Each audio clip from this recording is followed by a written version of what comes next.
Está aprobada la ley de solidaridad nacional o ley para luchar contra las economías criminales. Más tarde se debatirá esta polémica ley de inteligencia que tiene varios puntos que generan preocupación y alarma en muchos sectores de la población. Pero centrándonos en esta ley recientemente aprobada por la Asamblea Nacional, ¿cuál es su visión desde el ámbito penal?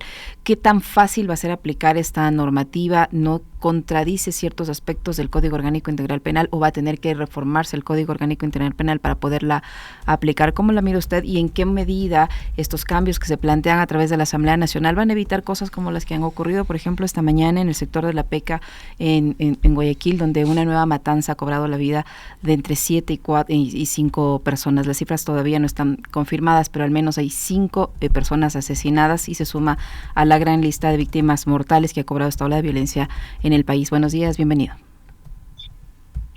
Muy buenos días, Alexis, Licenia, ¿cómo estás? Con todas las personas que nos escuchan, primero un saludo cordial.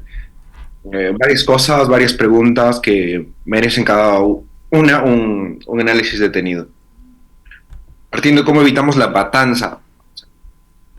Las personas que nos dedicamos al estudio profundo del derecho penal y de la criminología tenemos absolutamente claro que a través de la ley como tal tú no puedes combatir la seguridad. Es un insumo probable, sí, pero para poder combatir con el crimen organizado se tiene que hacer algo estructural. Y este cambio estructural o este diseño estructural que tiene que ir de la mano de las Fuerzas Armadas, de la Fiscalía y de los órganos de administrador de justicia, también tienen que ir de la mano de qué está haciéndose dentro de lo social. Porque no puedes solo coger y desbaratar un punto sin alimentar a la sociedad, sin educar a los niños, sin preocuparte en educación, sin preocuparte en la reinserción. Y siempre que hablamos nosotros los penalistas de reinserción social, recibimos duras críticas en las que dicen las personas que entran no deben salir y la ley no está diseñada para eso. Otra cosa que se trata mucho en esta ley es en el aumento de penas. También está absolutamente probado que el aumento de penas no tienen una gran incidencia dentro de la política criminal. Voy a poner un ejemplo simple. Estados Unidos tiene hace mucho tiempo, en algunos de sus estados, implantada la pena de muerte. Nos ponemos a pensar, ¿la pena de muerte disminuye el número de homicidios? Las estadísticas, los números te dicen que no. Entonces, no se puede decir, si endurezco las penas, voy a bajar o frenar el delito porque el delincuente tiene miedo. No, el delincuente no tiene miedo. Si tiene que pagar 5 años o si tiene que pagar 40. ¿Ya? Hay cuestiones que ellos pertenecen a un grupo de delincuencia organizada, en donde tiene que enfocarse ahí, y siempre lo he dicho, la política criminal tiene que enfocarse en desarticular estos GDOs. Allá tienen que dirigirse los esfuerzos, y la normativa ya la tenemos. Nosotros tenemos un gran tipo penal que se llama delincuencia organizada, que tiene una pena que con agravantes está parada en los 29 años, 4 meses. Entonces, si a alguien le cogen a los 20 años, vas a dar 29 años, 4 meses, sale a los 50. Tú dices, necesito ponerle más pena. En realidad, sirve ponerle más pena. Y no te estoy hablando de los delitos independientes que cometen dentro de los GDOs. Llámese extorsión, llámese sicariato, llámese extorsión con muerte, porque eso tiene que ser juzgado de forma independiente. Entonces, en donde debe el Estado centrar toda su absoluta atención, es en desarticular estas partes. Y para mí sí hay un gran problema en lo siguiente.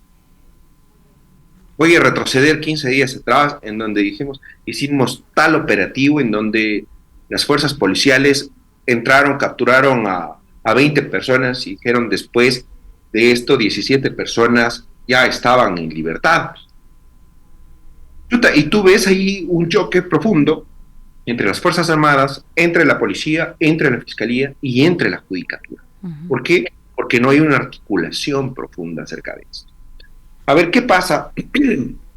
Y aquí esto viene dentro de la desorganización y falta de comunicación.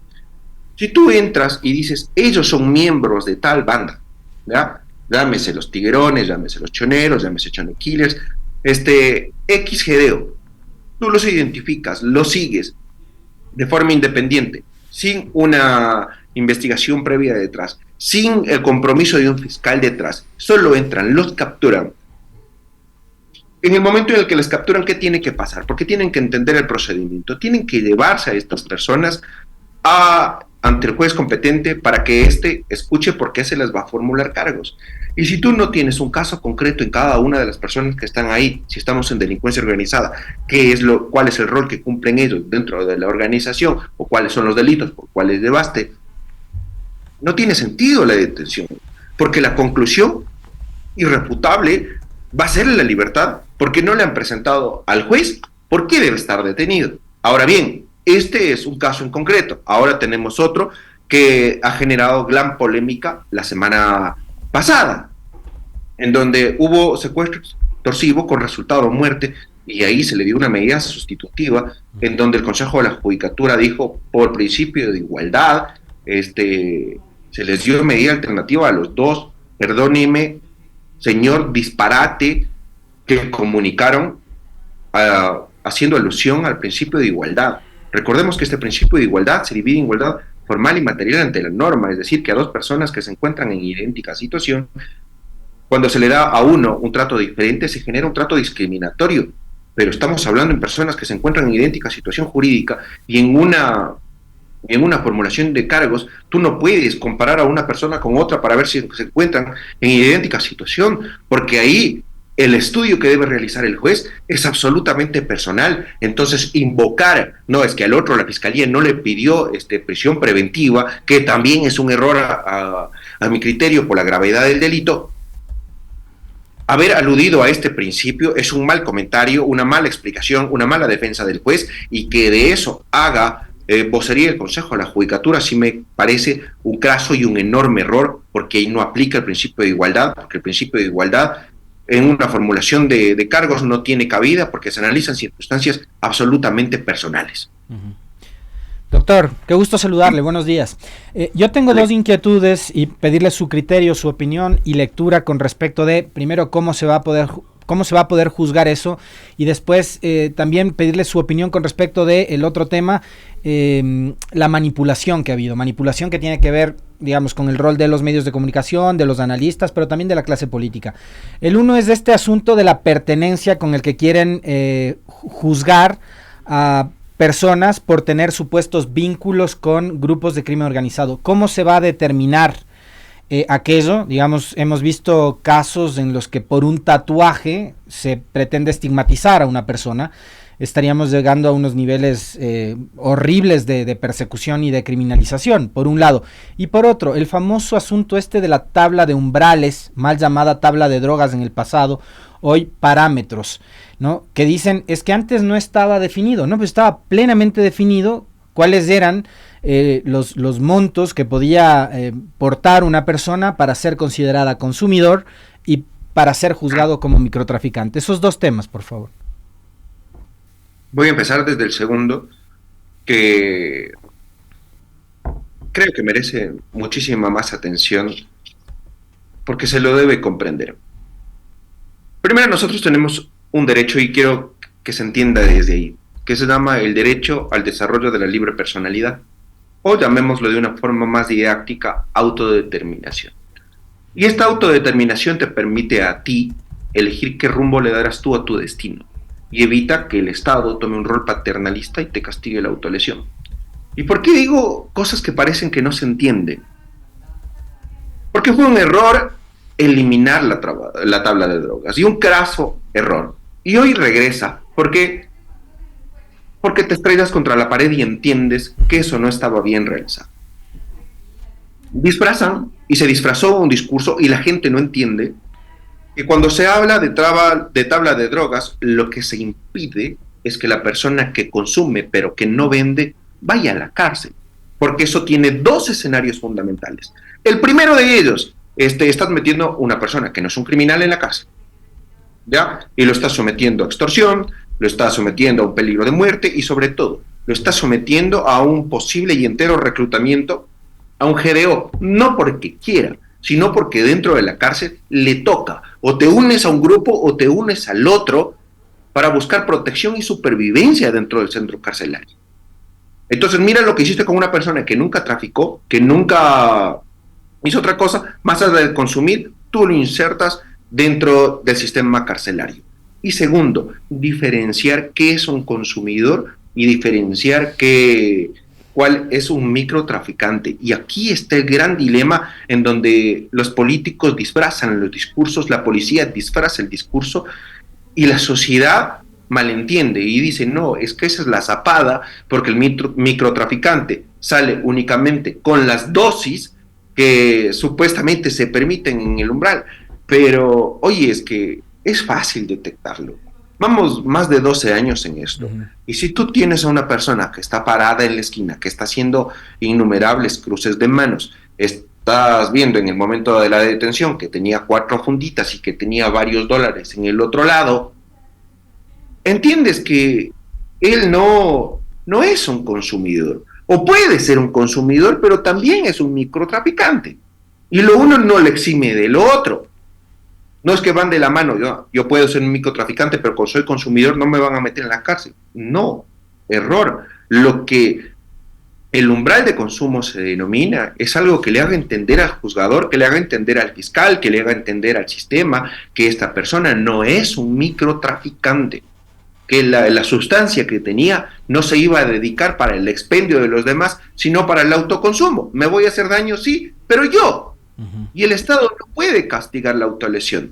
Porque si el Estado castigara la autolesión, ya como dicen, no, es que si tienes y aunque te vayas a consumir, cuando no existía la tabla de drogas, dice, tú te vas a ir a la cárcel porque ya tenías y eso es prohibido. Y es prohibido, ¿por qué? Porque a entender a la luz de los bienes jurídicos, ¿qué es lo que protege el tráfico de drogas? Entre ellos la salud pública, porque hay personas que se pueden morir de una sobredosis. Entonces tenemos un bien jurídico que es la salud pública. ¿Por qué se persigue las drogas? Porque ataca a la salud pública. Oye, entonces cada que me coma 2 hamburguesas en el McDonald's, cada vez que me como un hornado y pongo en peligro mi salud pública, también debería interferir el Estado. Y eso no está bien, porque así se debe entender. No desde lo primitivo, no desde lo instintivo. A esto se refiere enteramente lo que es el regreso de este umbral de las personas que consumen, por favor, que consumen. Y ahora dicen que se necesita pues también de la intervención de expertos, y siempre se ha necesitado para saber si la persona es consumidora o no. Y a un microtraficante le hace un examen, dice, si consume, da positivo, entonces es una persona adicta, es una persona enferma. Y con esto yo siempre he discutido arduamente, porque se malentiende también. O sea, porque, como lo dije, tú puedes ser consumidor y puedes ser traficante, y lo segundo es punible, lo primero no. Pero porque no te exime y tú tienes que pagar por ser un microtraficante. Pero aquí la cuestión es, ¿qué pasa cuando la persona consume por primera vez? Oye, ¿sabes qué? Se me antojó, a mí me dio curiosidad de probar un tabaco de marihuana y me voy a comprar. Compro en el miedo, en el silencio, en la oscuridad. Compro y después hay un operativo y me detienen. Yo nunca había consumido, me van a hacer exámenes, nunca he consumido. Y tenía el tabaco ahí de marihuana no para venderlo, sino para consumirlo. ¿Ya? Y me hacen los exámenes y dicen, vea señor, es que usted no es enfermo. Pero es que me lo iba a pegar por primera vez. Y ahí tú tienes que analizar las circunstancias personales, siempre. Lo iba a vender, hay posibilidades de que lo venda. Había lo que te estoy denominando antes de que lo detengan, el cruce de manos, un operativo, un seguimiento. Cuando le allanaron la casa tenía una balanza, solo encontraron el tabaco de forma unitaria al lado de una fosforera. Le encontraron con un montón de sueltos al lado que me hacen presumir que eso había un contexto de cruce de manos. Es que eso es lo que debe analizar la Administración de Justicia, el sistema policial y la Fiscalía, las circunstancias en las que se detiene a este microtraficante para que no diga, yo no soy un microtraficante, sino soy un mero consumidor. Es las circunstancias de la detención, las circunstancias del seguimiento, las circunstancias y las evidencias que encontraron en el domicilio. De ahí se parte. Y de hecho, también se ha sostenido que, y no importa que no exista tabla de drogas, no importa lo que se implementó, tampoco el juez podía, porque la normativa constitucional no lo permite. Ahora, que cuando ya está en la norma elimina la arbitrariedad de parte del sistema policial, de parte de los jueces, de parte de la fiscalía, sí, pero desde lo más profundo de nuestro sistema constitucional, exista o no exista tabla, no podían detener a una persona. ¿Por qué? Primera, porque tienes que analizarlo todo desde el concepto de ¿va a dañar o se pone en peligro el bien jurídico, sí o no? Y si el bien jurídico no está en un posible peligro porque esa persona no iba a vender, iba a terminar absuelta. Y peor aún cuando te encuentras con una persona dependiente que la encuentras bajo las mismas circunstancias que no existía posibilidad de venta. ¿Sabes cuál es el centro, Alexis, de lo que me preguntas? El centro y el núcleo de todo esto es que la sustancia prohibida que le encuentran a una persona se va a vender o no se va a vender. Ese es el centro del asunto. ¿Y el tema de la pertenencia, doctor? ¿Cómo se va a determinar la pertenencia de un sujeto a un grupo de crimen organizado para juzgarlo? No, o sea, mira, aquí yo veo sesgos muy bukelistas, la verdad, muy bukelistas, y siempre van a decirnos que Bukele tiene razón. Fue un sistema agresivo el que transformó, sí, pero yo estoy seguro, vamos a ver en años las consecuencias. La cantidad de muertos que hay, la cantidad de personas inocentes que hay. Y desde lo más profundo, ¿cuáles son los tatuajes de pertenencia? Siquiera la policía tiene analizado cuáles son los tatuajes de pertenencia. Pertenecer a lo que estaba diciendo en un GDO necesita una reforma muchísimo más grande, muchísimo más grande. Y yo voy a poner y hacer análisis desde la política criminal, desde la criminología profundas. Tú te vas a Durán, tú te vas a la Nueva Prosperina y te vas a encontrar la ausencia del Estado ahí. La ausencia absoluta del Estado. Así es. En donde se marca por su propia ley.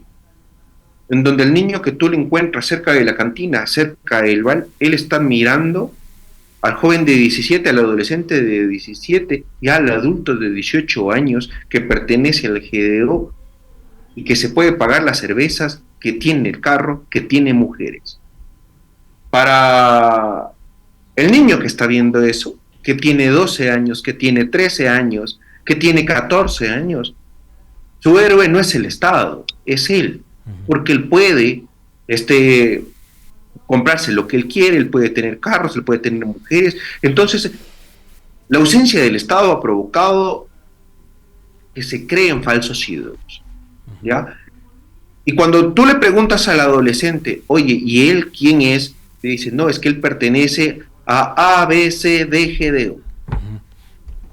Y a los, tenga o no tenga, ojo, primero analice lo que digo, tenga o no tengo que ver o participe en el GDO, tatúe el símbolo, porque yo le admiro, sin que haya tenido ninguna participación criminal como adolescente infractor. ¿O qué pasa si esto yo lo veo a los 17 años y porque yo le admiro, pertenezca o no, incluso por llamarle la atención, me tatúo? ¿Eso le hace pertenecer? No le hace pertenecer. Y la respuesta la tienen clara. Pero es el miedo, Alexis, lo que nos está gobernando, que nos hace justificarlo todo.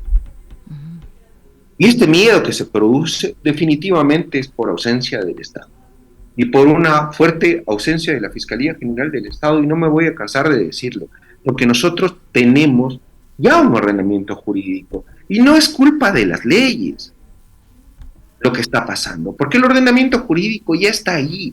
Tenemos un Código Orgánico Integral Penal que pertenecer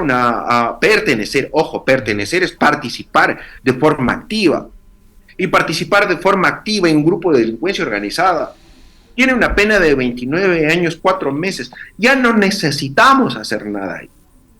Lo que necesitamos es desmantelarlas, grandes operativos, con un seguimiento sólido y, por favor, la colaboración de la Administración de Justicia. Doctor, Bueno, para la elaboración del reglamento que deberá ser el presidente de la República, ¿cómo tendrán que realizar esto sin que eso implique que se contradiga lo que se aprobó en la Asamblea con lo que establece el Código Orgánico Integral Penal? En el Código Orgánico Integral Penal se reglamenta el tema de los allanamientos, por ejemplo, y en esta ley dice una cosa distinta, cambia lo que dice el Código Orgánico Integral Penal, por ejemplo. ¿Cómo van a hacer para que no se contraponga una ley sobre la otra? ¿Cuál va a tener mayor validez en caso de ser necesario aplicarla? La de solidaridad, el Código Orgánico Integral Penal, el derecho internacional humanitario, ¿qué? Sí, no, es que mira, ahí hay una confusión tremenda y yo creo que eso un futuro filtro de la Corte Constitucional no lo va a pasar. No lo va a pasar y no lo va a pasar porque tú no te puedes meter a una casa sin orden de juez. No puedes y no puedes.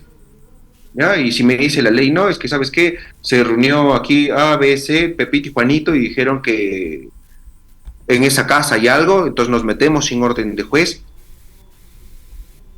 Ya, te metes. ¿Y qué encuentras?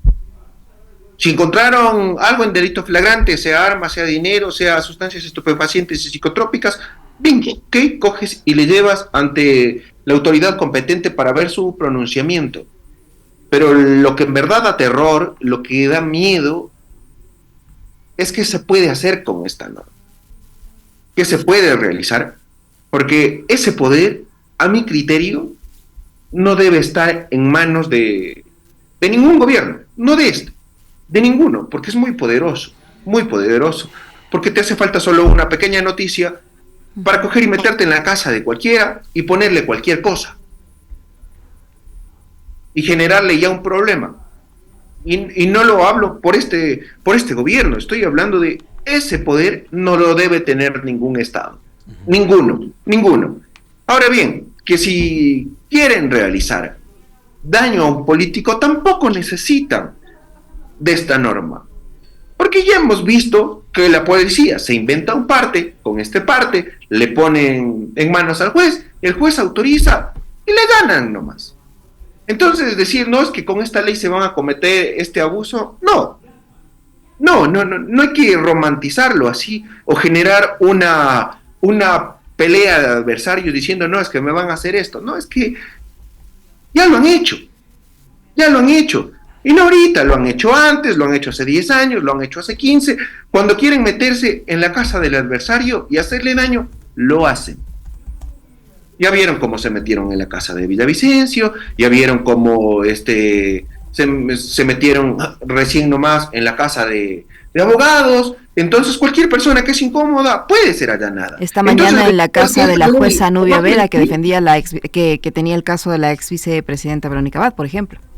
No sé el caso, no puedo comentarlo porque ha pasado ahorita y no me gusta opinar lo que no conozco. No me refería a este caso porque pasó en la madrugada.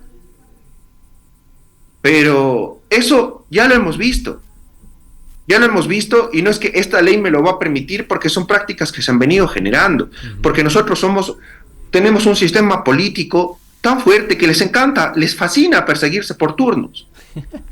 Y eso es lo que se debe eliminar y pensar en verdad en qué va a pasar y qué está pasando con la sociedad y utilizar estas reformas que están creando para eliminar directamente el centro y la raíz, que son los GDOs.